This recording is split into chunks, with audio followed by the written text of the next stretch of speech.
A very good evening to all dear students. Macro economics में money का क्या role हो सकता है ये मुझे बार बार नहीं बताना पड़ेगा, it is very very important.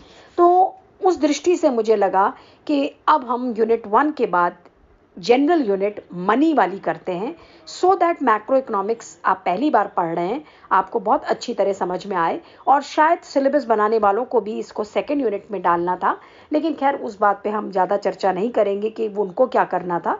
हमारे हाथ में ये है कि जो मुझे सिस्टमैटिकली ठीक लग रहा है आपके लिए, मैं वो टॉपिक कवर कर रही हूँ। तो यूनिट 1 हमने कर ली है, यूनिट 5 पर हम आ गए हैं। बहुत लंबी यूनिट है। मैंने इसकी आपको सिलेबस की, पहले तो मैंने जनरल सिलेबस भेजा था और फिर अलग से भी इस पेज की फ़ोटो भेजी है। काफ़ी चीज़ें हमको इसमें कवर करनी है और अब हम जल्दी जल्दी इसको भी कवर करने का प्रयास करते हैं। तो यूनिट 5 जो है पूरा मनी के बारे में है कि मनी क्या है, उसकी कैरेक्टरिस्टिक्स क्या हैं। इसीलिए मैं इसको यूनिट 1 के बाद एकदम लेना चाह रही हूँ। तो मैंने आपको नोट्स भेज दिए हैं। अब सबसे पहले हम जल्दी से बात करते हैं, व्हाट इज़ मनी। मनी क्या है, मुद्रा क्या है। तो जितने हमारे अर्थशास्त्री हैं उन्होंने मुद्रा को परिभाषित किया है और उनका ये मानना है कि मनी एक व्यक्ति की इनकम का वो पार्ट है जिसको वो प्रयोग कर सकता है अपनी क्रय शक्ति पूर्ण करने के लिए। तो जो एक व्यक्ति के पास धन होता है, या आप सबको पता है, किसी के पास कम किसी के पास ज़्यादा, तो ये जो मुद्रा है वो व्यक्ति के धन का वो भाग है जिसमें वो वस्तुओं और सेवाओं को खरीदने के लिए, ध्यान दीजिएगा बात पर, तुरंत उपयोग किया जा सकता है। I mean, money is that part of person's wealth that can be readily used for purchasing goods and services. तो देखा जाए तो money it is a very very liquid financial asset. अगर हम ये बात कहें कि मनी जो है, मुद्रा जो है, सबसे तरल वित्तीय संपत्ति है, तो ये बिल्कुल सही होगा। मैं आपको एक एग्जांपल के साथ समझाना चाहती हूँ कि आपके पास गोल्ड भी है, आपके पास घर पे गोल्ड भी है और आपके पास मनी भी है। अगर आपको बिस्किट लेने जाना होगा मार्केट में प्यारे बच्चों, तो आप गोल्ड दुकान में जाकर नहीं कहेंगे कि भाई दुकानदार साहब आप मुझे बिस्किट दे दीजिए और उसकी जगह क्या ले लीजिए, सोना ले लीजिए।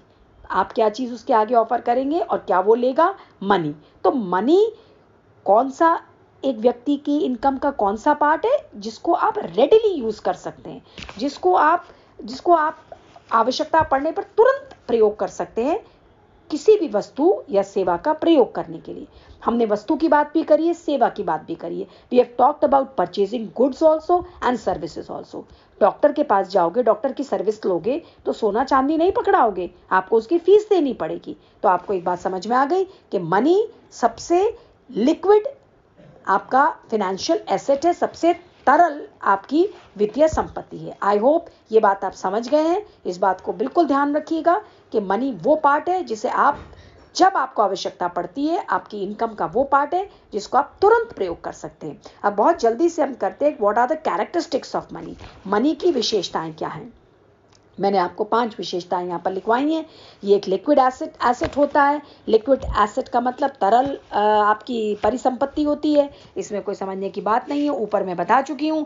जब चाहते हैं, जिस वक्त चाहते हैं, मनी का प्रयोग कर सकते हैं किसी भी गुड्स को खरीदने के लिए, किसी भी सर्विस को अवेल करने के लिए। जनरल एक्सेप्टेबिलिटी का मतलब होता है सामान्य स्वीकृति। सामान्य स्वीकृति का मतलब होता है कि it is generally accepted as a means of payment.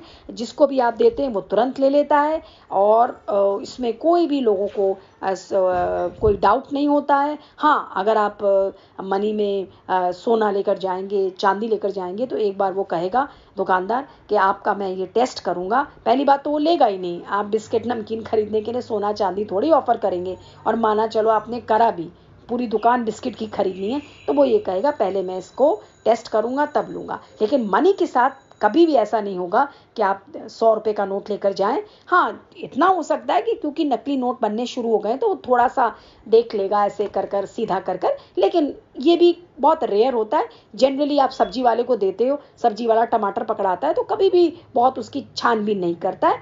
General acceptability होती है। वॉलंटरी एक्सेप्टेबिलिटी एक और इम्पॉर्टेंट फीचर है कि सब लोग इसको बहुत ऐच्छिक रूप से, ऐच्छिक स्वीकृति होती है। एक तो ये होता है ना भाई, ऐसा है ना कि आपको कोई BA 3rd सेमेस्टर का बच्चा मेरे सामने बैठा है और मैंने कहा बेटा जरा सी ये कुछ इम्पोर्टेंट कुछ काम है, इसके लिए पैसा मैं आपको दे रही हूँ, तो कोई उसको लेने के लिए ऐसा नहीं करेगा कि अनिच्छा करेगा या चलो मैंने एग्जांपल आपको सही नहीं दिया, वो तो मैं आपको काम के लिए दूंगी तो आप ये भी कह सकते हो मैम हमारे पास टाइम नहीं है, हम लेने नहीं जाएंगे।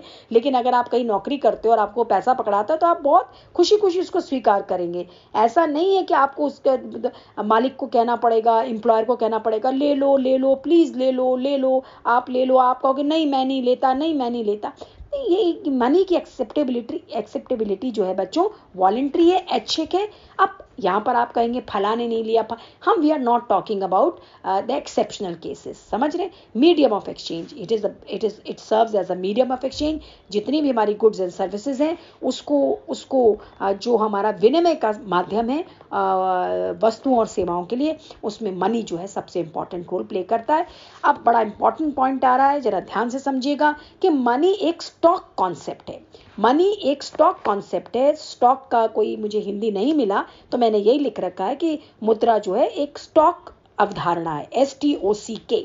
आपको मैंने नोट्स में भी भेजा है। तो स्टॉक कॉन्सेप्ट, पहले तो मैं आपको ये बता दूं कि दो तरह के कॉन्सेप्ट होते हैं, एक स्टॉक कॉन्सेप्ट होता है और एक होता है फ्लो कॉन्सेप्ट। एक स्टॉक अवधारणा होती है और एक प्रवाह अवधारणा होती है। तो आप तो यहाँ पर इतना भी लिखकर आ जाएंगे तो वो भी काफ़ी होगा कि मनी जो है स्टॉक कॉन्सेप्ट है। लेकिन आप का कॉन्सेप्ट क्लियर होना जरूरी है, तो मैं आपको अलग से समझा देती हूँ कि वहाँ तो आप एग्जाम में लिख देंगे money is a stock concept, but आपको ये पता होना चाहिए कि स्टॉक कॉन्सेप्ट और फ्लो कॉन्सेप्ट में क्या फ़र्क है। तो मैंने क्या बताया कि मनी एक स्टॉक कॉन्सेप्ट है, और स्टॉक कॉन्सेप्ट जो है बच्चों उसको जब हम मेजर करते हैं, जब उसका माप करते हैं तो at a particular point of time पे करते हैं, और फ्लो कॉन्सेप्ट को जब हम मेजर करते हैं over a period of time पर करते हैं। तो आपको ये बात समझनी है कि what is the difference between point of time and period of time. तो मनी क्या बताया मैंने, स्टॉक कॉन्सेप्ट बताया। स्टॉक का मतलब क्या होता है, point of time. Point of time का मतलब क्या होता है, पॉइंट ऑफ टाइम का मतलब होता है कि आपकी एक समय इस समय पर। और फ्लो कॉन्सेप्ट जो है उसका मतलब होता है period of time. Period of time का मतलब क्या होता है, समय की अवधि। अब जैसे मैं आपको एक एग्जांपल बताती हूँ, मनी क्या है, मनी स्टॉक कॉन्सेप्ट है। स्टॉक कॉन्सेप्ट क्या है, point of time. Point of time का मतलब अगर आपको याद रखना बच्चों, मैं बहुत अच्छा एग्जांपल आपको दे रही हूँ। पॉइंट ऑफ टाइम का मतलब क्या है, जब मैंने कहा 9 बजे कौन बनेगा करोड़पति आता है, तो 9 बजे is a point of time. 1 जनवरी को नया साल शुरू होता है तो it is a point of time. Monday को वीक शुरू होता है तो it is a point of time. इसकी जगह आप 10 बजे भी कर सकते थे, 2 जनवरी भी कर सकते थे, ट्यूसडे भी कर सकते थे। तो मनी क्या है, स्टॉक कॉन्सेप्ट है। स्टॉक कॉन्सेप्ट का मतलब क्या होता है, point of time. Point of time का क्या मतलब होता है, इस समय पर 9 बजे 1 जनवरी मंडे। और पीरियड ऑफ टाइम का मतलब क्या होता है, मनी पीरियड ऑफ टाइम नहीं है। ध्यान से समझिएगा इस बात को, मनी पीरियड ऑफ टाइम नहीं है। पीरियड ऑफ टाइम का मतलब होता है समय की अवधि। समय की अवधि का मतलब होता है 5 मिनट। समझ रहे हैं आप, 5 मिनट कहा आपने, या आपने क्या कहा कि 6 साल। समझ गए, तो 6 साल एक पीरियड ऑफ टाइम हो गया, 5 मिनट एक पीरियड ऑफ टाइम हो गया। समझ गए आप। या आपने क्या कहा, इसको कंपेयर करिए, 5 मिनट को 9 बजे से कंपेयर करिए। 9 बजे का मतलब तो 9 PM हुआ, और 5 मिनट एक पीरियड ऑफ टाइम हो गया। समझ गए। आपने 1 जनवरी कहा कि भाई, आपने कहा वो बच्चा 1 जनवरी को पैदा हुआ था, तो 1 जनवरी is a point of time. और पीरियड ऑफ टाइम में आप क्या कहेंगे, 6 साल के बीच में उस बच्चे ने इतनी तरक्की करी। तो आई होप ये बहुत इंपॉर्टेंट कॉन्सेप्ट है, और ये मैं आपको बहुत अच्छे से समझाना चाह रही थी, इसीलिए मैंने इसमें थोड़ा सा समय लगाया है कि मनी, कोई बच्चा, जो बच्चा मुझे सुन रहा है बिल्कुल नहीं भूलेगा, मनी कभी भी फ्लो कॉन्सेप्ट नहीं होता है, मनी आपका स्टॉक कॉन्सेप्ट होता है। स्टॉक कॉन्सेप्ट का मतलब point of time. Point of time का मतलब इस समय पर। इस समय पर का मतलब 9 बजे, 8 बजे, 1 जनवरी, 2 जनवरी, मंडे, ट्यूसडे। और मनी फ्लो कॉन्सेप्ट नहीं है। फ्लो कॉन्सेप्ट का मतलब होता है समय की अवधि, period of time. Period of time का मतलब 9 बजे नहीं होता है, पीरियड ऑफ टाइम का मतलब 5 minute, 6 minute. Period of time का मतलब 1 जनवरी नहीं है, पीरियड ऑफ टाइम का मतलब है 6 साल, समझ गए। तो ये बात हमको समझ में आ गई बहुत अच्छे से, और मुझे पूरी उम्मीद है कि आप ये कभी नहीं बोलेंगे कि मनी स्टॉक कॉन्सेप्ट है। अब हम बहुत जल्दी से बात करते हैं कि मनी का एवोल्यूशन कैसे हुआ। मनी का एवोल्यूशन कैसे हुआ का मतलब क्या है, मुद्रा की उत्पत्ति कैसे हुई।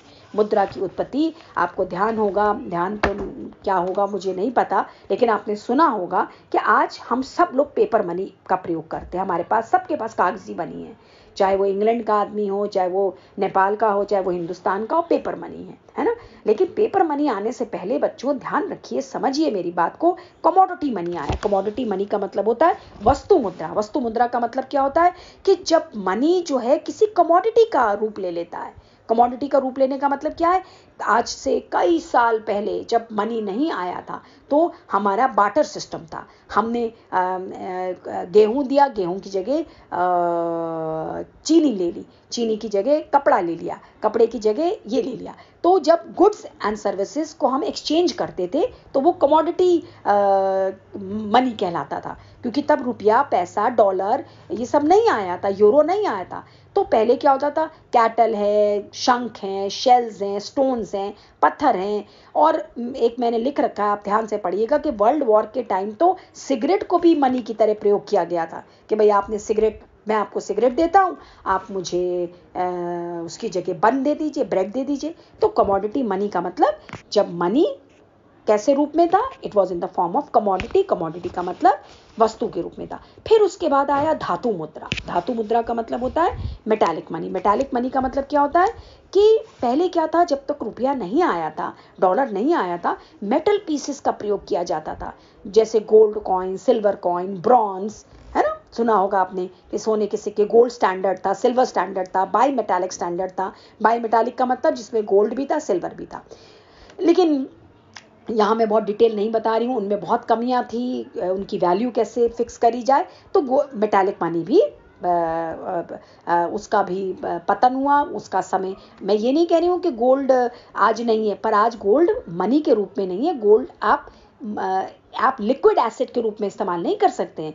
फिर आया सारी परेशानियों को दूर करता हुआ पेपर मनी आया, चाइना ने इंट्रोड्यूस करा, और 807 AD में सारी डिफ़िकल्टीज जो कमोडिटी मनी से जुड़ी थी, मेटालिक मनी से जुड़ी थी, धातु मुद्रा से जुड़ी थी, वस्तु मुद्रा से जुड़ी थी, वो सब समस्याओं को दूर किसने किया, पेपर मनी ने किया। और आज विश्व के सब देश पेपर मनी पर आधारित हैं। वो बात अलग है कि सबकी वैल्यूज़ अलग है, डॉलर का रेट अलग है, रूबल का रेट अलग है, येन का रेट अलग है, यूरो का रेट अलग है। तो ये बात आपको समझ में आ गई कि पेपर मनी आने से पहले कमोडिटी मनी आया था, मेटालिक मनी आया था। अब मैं आपको बहुत जल्दी से हो जाएगा, हमने जितने मैंने आपको नोट्स दिए हैं उतना मैं आज आपको समझा रही हूँ। अब मैं आपको समझा रही हूँ कॉन्सेप्ट ऑफ नियर मनी। अब ये नियर मनी क्या होता है, आई एम श्योर आप लोगों ने, बहुत सारे बच्चों ने इसका नाम नहीं सुना होगा। नियर मनी का मतलब होता है निकट मुद्रा। निकट मुद्रा का मतलब होता है जिसको आप इमीडिएटली वस्तु और सेवा प्रयोग करने के लिए उसका आप यूज़ नहीं कर सकते, और जिसको आप बाद में मनी के रूप में कन्वर्ट कर सकते हैं और उसकी वैल्यू में भी फ़र्क नहीं आएगा। कहने का मतलब है कि नियर मनी उन एसेट्स की बात करता है, it talks about those assets which can not be used immediately to buy goods and services. आपको मार्केट जाना है, आप नियर मनी, अभी मैं एग्जांपल्स दूंगी तब समझेंगे। आपको मार्केट जाना है, आप नियर मनी, आपको मनी लेकर जाना पड़ेगा। निकट मुद्रा जो मुद्रा है, मुद्रा जैसी है पर मुद्रा की तरह प्रयोग नहीं कर सकते आप। वो बात अलग है कि उसको बाद में आप कन्वर्ट कर सकते हैं मनी में, बहुत आसानी से कर सकते हैं, और उसकी वैल्यू में भी परिवर्तन नहीं आएगा। तो बात समझ लीजिए, निकट मुद्रा हम उन संपत्ति परिसंपत्तियों को कहते हैं जिन्हें वस्तुओं और सेवाओं को खरीदने के लिए तुरंत प्रयोग में नहीं लाया जा सकता, लेकिन बाद में आसानी से उन्हें मुद्रा में बदला जा सकता है, बिना उसके मूल्य में कमी आए, बिना उसे बदला परिवर्तित किया जा सकता है। अब मैं आपको 5 एग्जाम्पल देती हूँ, अच्छे एग्जाम्पल्स हैं। टाइम और फिक्स डिपॉजिट्स, मैं आपको साथ साथ हिंदी में भी बताती हूँ। आपकी समय अथवा निश्चित अवधि जमा, सेकंड नंबर पे आता है bills of exchange. Bills of exchange को हम कहते हैं विनिमय पत्र। फिर आता है ट्रेजरी बिल्स, ट्रेजरी बिल को हम ट्रेजरी बिल ही कहते हैं। फिर आता है बॉन्ड्स, बॉन्ड्स को हम बॉन्ड्स कहते हैं। शेयर को हम शेयर कहते हैं, अंश भी कहते हैं, पर शेयर बहुत पॉपुलर है अपने आप में। और लास्ट में आता है policies of life insurance company, जीवन बीमा कंपनियों की पॉलिसियां। अब आप जरा सी जितने एग्जांपल्स मैंने आपको 6 दिए हैं, और मैंने आपको क्या बताया है, ना तो टाइम और फिक्स डिपॉजिट, ना बिल ऑफ एक्सचेंज, ना ट्रेजरी बिल, ना बॉन्ड्स, ना शेयर्स, ना policy of life insurance companies, ये मनी हैं। ये मनी का काम नहीं करते, ये इनको हम निकट मुद्रा कहते हैं। मतलब इसको इमीडिएटली हम मनी की तरह प्रयोग नहीं कर सकते। हाँ, बाद में इसको हम कन्वर्ट कर सकते हैं बिना इसकी वैल्यू में कमी आए बिना। तो आपको मैं एग्जांपल देती हूँ। जैसे आप अपने घर में अपने मम्मी पापा से पूछिएगा कि मम्मी पापा टाइम और फिक्स डिपॉजिट्स क्या होते हैं, तो मम्मी पापा आपको ज़रूर बताएंगे कि बेटा आपकी शादी के लिए, बेटा आपकी पढ़ाई के लिए हमने फिक्स डिपॉजिट करा हुआ है। और फिक्स डिपॉजिट का मतलब क्या होता है, जिसको आप बैंक में डिपॉजिट करते हैं for a fixed period of time. They are amount which are deposited in the banks for fixed period of time. उसको आप इमरजेंसी अगर आपकी है तो आप अपना फिक्स डिपॉजिट, आपने सुना होगा लोग कहते हैं हमने अपना एफडी तोड़ा दिया, लेकिन आप इमरजेंसी में तोड़ाएंगे। आप ये थोड़े कहेंगे मुझे बर्थडे पार्टी करनी है तो मैंने अपना एफडी तोड़ा दिया, मुझे एक ड्रेस खरीदनी तो मैंने अपना एफडी तोड़ा दिया। तो उससे क्या होता है कि अगर आप एफडी तोड़ा देते हैं, बीच में विड्रॉ कर लेते हैं, तो आपकी वैल्यू थोड़ी सी उसमें आपको नुकसान होता है। तो इसीलिए उसका नाम दिया गया टाइम और फिक्स डिपॉजिट, इसीलिए उसका नाम दिया गया समय अथवा निश्चित अवधि जमा, ताकि आप उसको एक समय अवधि के लिए जमा कर देते। You are depositing in the banks for a fixed period of time. उससे पहले आप विड्रॉ कर सकते हैं, but only in case of emergency. आई बात समझ में? तो हमारा प्यारा बच्चा समझ रहा है कि टाइम और फिक्स डिपॉजिट को लेकर किसी भी दुकान में नहीं जाएगा और ये थोड़ी कहेगा ये मेरी एफडी है। हाँ, एफडी के ऊपर आपको लोन मिल सकता है, लेकिन एफडी पर आपको कोई वस्तु नहीं मिल सकती। आप एफडी के ऊपर जाकर अपनी किताब नहीं खरीद सकते सेमेस्टर 3 की, मतलब एक हंसी के पात्र बन जाएंगे आप। समझ गए? तो ये मनी है, फिक्स डिपॉजिट आपका मनी है, ये इसको मनी कहेंगे। इसी मनी का काम करेगा, लेकिन एकदम मनी वाला काम नहीं करेगा, क्योंकि लिक्विडिटी नहीं है ना, तुरंत दुकान में जाकर इसको आप प्रयोग नहीं कर सकते। इसीलिए इनका नाम दिया गया है नियर मनी। फिर सेकंड नंबर पर आता है bills of exchange. Bills of exchange को हम कहते हैं विनिमय पत्र। विनिमय पत्र जो है बच्चों, ये भी आपके इंस्ट्रूमेंट हैं क्रेडिट के, ये भी एक साख का आपका उपकरण है, जिसमें क्या होता है, जिसमें जो डेटर है, जो ऋणी है, जो ऋण लेने वाला है, उसको ये ऑर्डर दिया जाता है कि इंटरेस्ट के साथ, ब्याज के साथ आप जो लोन का जो अमाउंट है, जैसे माना 90 दिन है, समझ रहे, 90 दिन हमने एक एग्जांपल ले लिया, तो ये एक साख का उपकरण है जिसमें आप ऋणी को आदेश देते हैं, जो डेट लेता है। एक तो देने वाला होता है क्रेडिटर और लेने वाला होता है डेटर। तो डेटर को आदेश दिया जाता है कि एक निश्चित अवधि में, with in a specified period of time, for example 90 days समाप्त होने पर आप ब्याज की राशि को लौटा देंगे। समझ गए? तो एक ये रिटर्न ऑर्डर होता है। क्या होता है? रिटर्न ऑर्डर होता है कि आपको इस समय पर ये ब्याज की राशि लौटानी है। तो ये काफी हद तक चेक की तरह होते हैं। इनको ज्यादा हम प्रयोग करते हैं अपने अंतर्राष्ट्रीय व्यापार में, जहां पर एक्सपोर्ट इंपोर्ट होता है गुड्स एंड सर्विसेज के लिए। क्योंकि बच्चों इंटरनेशनल ट्रेड में क्या होता है ना, एक्सचेंज रेट बहुत गिरता चढ़ता रहता है, तो वहां पर हम एक समय पीरियड का इस्तेमाल कर लेते हैं 90 दिन का, कि भाई कोई सा समय पीरियड हमने ले लिया जिसमें आपके ऋणी को, डेटर याद रखिएगा, डेटर क्रेडिटर देने वाला, डेटर लेने वाले को आदेश दिया जाता है कि निश्चित अवधि पर, with in a specified period of time, 90 दिन के अंदर आप ब्याज की राशि को लौटा देंगे। फिर आते हैं ट्रेजरी बिल्स। ट्रेजरी बिल्स क्या होते हैं बच्चों? ट्रेजरी बिल्स वही होते हैं, they are also instruments of credit, जिसके बेसिस पर गवर्नमेंट क्या करती है, लोगों से, हमसे लोन लेती है for short period. Treasury bills साख पत्र होते हैं जिनके आधार पर सरकार जनता से छोटे समय के लिए, लघु पीरियड के लिए, अल्पकाल के लिए लोन लेती है। आपको क्या लगता है कि सरकार के पास इतना पैसा है, सरकार तो सरकार है, सरकार लोन ले ही नहीं सकती? नहीं, सरकार को भी आवश्यकता पड़ती है, सरकार भी आपसे छोटे समय के लिए, अल्पकाल के लिए लोन लेती है। फिर तो क्या हो गया, ये सारे के सारे जितने भी हैं ये सब मुद्रा कहलाते हैं, मुद्रा का काम करते हैं लेकिन इमीडिएट काम नहीं कर सकते, इसीलिए इनको नियर मनी कहा गया। फिर बॉन्ड्स, बॉन्ड्स का मतलब बॉन्ड्स ही होता है। बॉन्ड्स जो होते हैं एक तरह डॉक्यूमेंट्स होते हैं, दस्तावेज होते हैं जिसके आधार पर गवर्नमेंट लोन लेती है लेकिन लंबे समय के लिए। ऊपर मैंने क्या बताया था, छोटे समय के लिए। यहाँ बॉन्ड्स का मतलब क्या है कि सरकार लोन ले रही है, लंबे समय के लिए आपसे लोन ले रही है। तो बॉन्ड्स जो हैं ये जो हमारी फर्म है, हमारी जो उद्योग हैं वो भी इशू करते हैं, और जिनको हम डिबेंचर्स कहते हैं। डिबेंचर्स का मतलब अंश पत्र होता है। तो आपने सुना होगा ना कि आरबीआई ने, फला बैंक ने अपने बॉन्ड्स रिलीज करे हैं।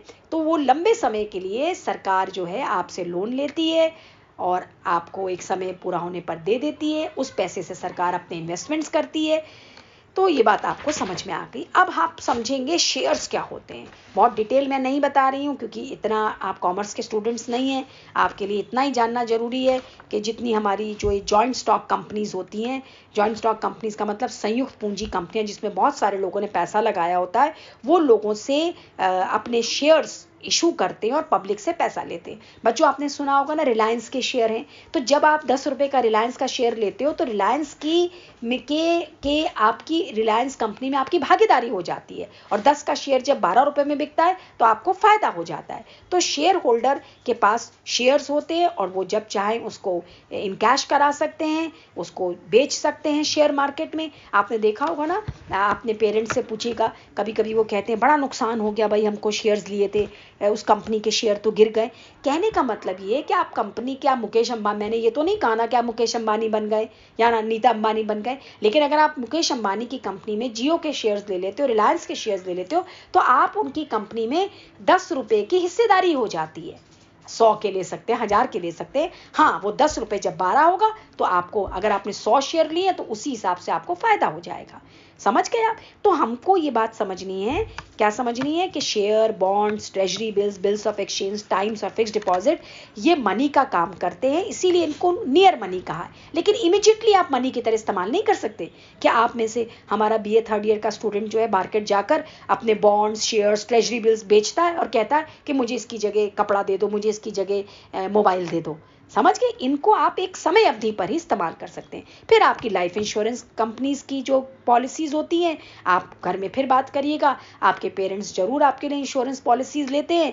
ये आपकी लाइफ इंश्योरेंस की भी होती हैं, बहुत तरह की मेडिकल इंश्योरेंस, तरह तरह की पॉलिसीज होती हैं। इनके ऊपर आप लोन भी ले सकते हैं। इनको आप एक समय पूरा होने पर ही प्रयोग करते हैं। तो आपको बच्चों में फिर बताना चाहती हूँ, बहुत अच्छे से समझिए इस बात को कि नियर मनी का मतलब क्या होता है। It refers to those assets which cannot, what I am saying, which cannot be used immediately to buy goods and services. near money का मतलब ये मुद्रा होता है, लेकिन ये तुरंत इसका प्रयोग नहीं किया जा सकता। अब आपको मैं क्लास में, अब मेरे सामने होते तो मैं तरह तरह के एग्जाम्पल देती। अब कुछ एग्जाम्पल ऐसे होते हैं ना बच्चों, मैं आपको ये बात समझाना चाहती हूँ, जिनको आप एग्जाम में नहीं लिख सकते, वो आपके हंसी मजाक के हल्के एग्जाम्पल होते हैं।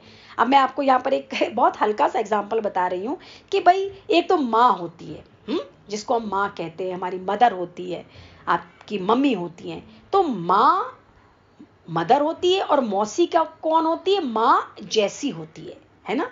वो माँ तो नहीं होती लेकिन कैसी होती है, इसीलिए उसे मौसी कहा जाता है, जो माँ जैसी होती है। तो ये एग्जाम्पल गलती से भी आप एग्जाम में मत लिखिएगा, क्योंकि बहुत एक लाइटर मोड में मैं आपको एक एग्जाम्पल बता रही हूँ, हंसी मजाक वाला एग्जाम्पल बता रही हूँ। लेकिन ये एग्जाम्पल आपको हमेशा याद दिलाएगा कि मौसी माँ का सब काम करती है, माँ जैसी होती है, लेकिन माँ नहीं होती है। वो आपको जन्म नहीं देती है, लेकिन फिर भी हम उसको माँ जैसी कहते हैं। तो मनी कौन हो गया? माँ हो गया, आपकी मम्मी हो गई। और आपकी मौसी क्या हो गई? नियर मनी हो गई। कैसी हो गई? मुद्रा जैसी। लेकिन वो मुद्रा का काम इमीडिएटली नहीं करेंगी मौसी। कोई भी डिसीजन लेना होगा घर में तो पहले माँ लेगी, लेकिन अगर डिसीजन लेने में उनको भागीदार बनाना है तो एकदम से थोड़ी बताओगे आप। थोड़ा समय तो लगेगा कि ये प्रॉब्लम आई, चलो मौसी से डिस्कस कर लेते। तो बच्चों मैं फिर बता रही हूँ, थोड़ा सा लाइटर मोड में मैंने आपको एग्जाम्पल बताया है। इस तरह के एग्जाम्पल एग्जाम में लिखेंगे तो एग्जामिनर कहेगा कौन इन्हें पढ़ा रहा है भाई, ये कौन टीचर है जो माँ और मौसी पढ़ा रही है? लेकिन मैं तो आपको समझाने के लिए बता रही हूँ कि मनी माँ है और नियर मनी मौसी है, जो माँ जैसी है। जब आप लाइफ इंश्योरेंस की पॉलिसी लेते हो या आप फिक्स डिपॉजिट लेते हो तो वो मनी जैसा होता है, लेकिन तुरंत मनी की तरह उसका प्रयोग नहीं किया जा सकता। आई एम श्योर आप मेरी बात समझ गए होंगे। तो ये मैंने आपको फिर बता दूं, फर्स्ट यूनिट मैंने आपको कंप्लीट करा दी, उसके बाद में फिफ्थ यूनिट पर आ गई। सेकंड भी मुझे करानी है, थर्ड भी मुझे करानी है, फोर्थ भी मुझे करानी है। सेकंड भी आपको करनी है, थर्ड भी आपको करनी है, फोर्थ भी आपको करनी है। हाँ, इतना अधिकार आप मुझे देंगे कि मैं कौन सी पहले कराऊं, कौन सी बाद में कराऊं, क्योंकि मुझे इस बात का अंदाजा है कि कौन सी यूनिट हम प्रायोरिटी पे करें। मनी करने के बाद हमारे कॉन्सेप्ट क्लियर हो जाएंगे। फिर हम जब आगे आने वाली यूनिट में मॉनेटरी पॉलिसी पढ़ोगे आप, तो वो ज़्यादा अच्छी तरह समझ में आएगा। आई एम श्योर आप मेरी बात सुनते होंगे, ध्यान से सुनते होंगे। इसको बिल्कुल मानकर चलिए कि आपकी क्लास हो रही है, रूम नंबर 3, 4, 5, 6 में क्लास हो रही है। वो बात अलग है कि रूम मेरा है बोलने वाले का, उधर सुनने वाले का रूम घर का है। पर ये हमारी प्रॉब्लम इस समय कोविड-19 की सिचुएशंस चल रही हैं, इसलिए हमको इस तरह से एडजस्टमेंट्स करने पड़ रहे हैं।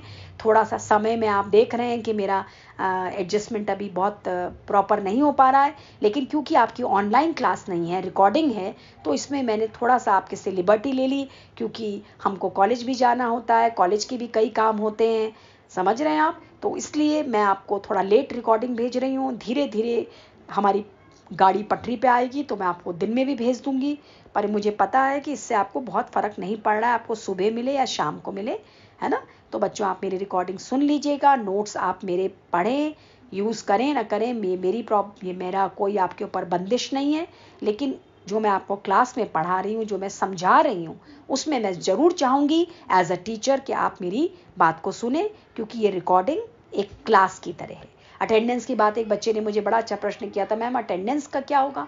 तो ये तो तय बात है कि मैं 200 बच्चों की अटेंडेंस तो नहीं ले सकती, लेकिन इसके बाद मैं चेक करती हूँ 1-2 दिन तक कि कितने बच्चों का सीन आ गया है। और लगभग मुझे लगता है मेरी सारी रिकॉर्डिंग्स का 3-4 बच्चे लास्ट में छूटते हैं जिनका वो सीन नहीं आता, प्लेड नहीं होता। उसका कारण होगा बच्चों कि वो बच्चे के पास नेट नहीं होगा, कहीं गांव में होगा, लेकिन कभी ना कभी तो जब वो नेट डालेगा तो रिकॉर्डिंग सारी की सारी आ जाएंगी। सो इसी बात के साथ मैं अपनी बात को समाप्त करती हूँ। मंडे, ट्यूसडे, वेडनेसडे की क्लास में कल फंक्शन होने के कारण नहीं हो पाई। अब हम आपसे नेक्स्ट मंडे को मिलेंगे with a new topic, and I am sure आप अच्छे से मेरी बात समझ रहे होंगे। Thank you so much. God bless you.